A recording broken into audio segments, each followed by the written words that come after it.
Les feux de forêt sont arrivés au pire moment selon Tourisme Val-d'Or. Les interdictions d'accès en forêt et la mauvaise qualité de l'air ont notamment influencé les choix de vacances des touristes, et ce, dès le mois de juin. Il y a eu une baisse d'achalandage dans tout type d'attractions touristiques. Si on parle comme la Cité de l'Art, le musée minéralogique, euh, euh, forêt récréative, ben, il y a quand même une forte clientèle locale, mais ils ont quand même probablement eu une baisse là, au niveau de la clientèle de l'extérieur de la région. Les jardins à fleurs de peau, par exemple, c'est sûr qu'ils sont impactés. Et ceux qui sont le plus impactés, ça a été nos pourvoyeurs. Malgré que l'intensité des feux ait baissé en juillet et en août, attirer des vacanciers dans la région a donc été difficile tout au long de l'été.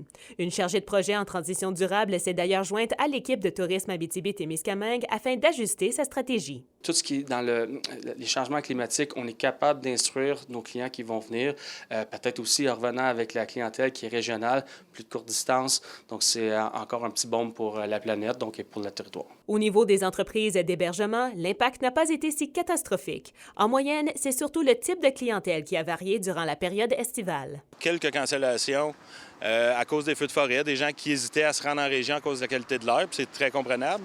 De l'autre côté, on sait qu'il y a eu des grosses évacuations dans le nord. On a accueilli les communautés d'Eastmain puis d'Ouaskaganish. Tout ce qui est mines et compagnie, ça avait arrêté. Donc, ça a été vraiment toute la subfeu qui a pris les disponibilités qu'on avait là, dans le motel.